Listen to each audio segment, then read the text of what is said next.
U.S. Supreme Court heard arguments today on whether cities can ban homeless camps and punish people for sleeping outdoors. So this case stems from a small city in Oregon. It tried to stop people from sleeping outside, even if they had nowhere else to go.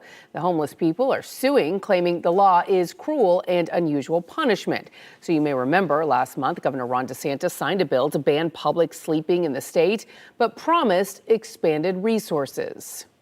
That's why today I'm signing HB 1365. It will help maintain and ensure that Florida streets are clean and that Florida streets are safe for our residents. Now, the new law takes effect October 1st. It would allow people and businesses to sue local governments that do not uphold the ban. Cities would also have to set up designated areas for homeless people to camp, complete with bathrooms, showers, and some services once local shelters are full. Now, people living there are banned from using alcohol or illegal drugs. News 6's Laverne McGee is live outside of the Christian Services Center in downtown Orlando. So, Laverne, what are they saying about this situation?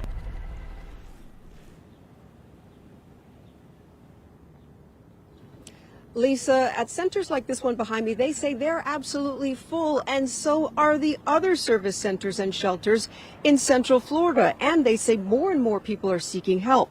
At a rally earlier today, they were calling for more economical housing. This group of local homeless advocates, elected officials, and concerned citizens gathered this morning at the federal courthouse to protest against the Supreme Court possibly ruling in favor of finding and arresting homeless people who sleep outside, even if shelters are full.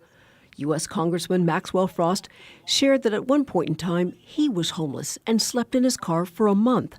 The 27-year-old says he had bad credit, spending his money running for Congress, and was driving an Uber, which didn't pay enough for him to afford an apartment. I remember sleeping on couches, sleeping in my car, asking friends if I could stay with them.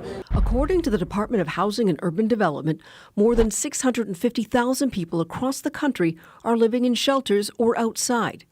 Eric Gray, executive director of the Christian Service Center for the Homeless, said at the rally that he's seeing more and more people who have never been homeless now out on the streets due to soaring rent and the high cost of living. There's a higher percentage of people who are one paycheck away from falling into homelessness. And because of that and the rising cost of housing, this issue of arrests and fines around homeless adults just adds to the ever-growing problem and the ever-growing danger of rising homelessness right here in Central Florida. To fix this, we have to fix the housing crisis. When rent goes up, guess what also goes up? The amount of people who experience homelessness.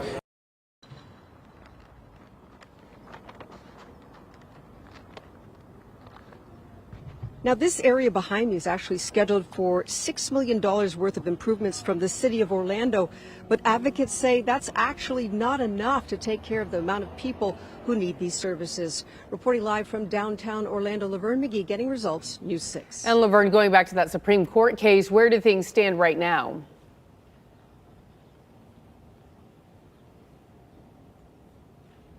Well, right now, they're not expected to make a decision until approximately June of this year, but people are watching this very closely. Here in our area, the state of Florida is watching, and also the city of Orlando. All right, Laverne McGee reporting live for us in downtown Orlando. Thank you.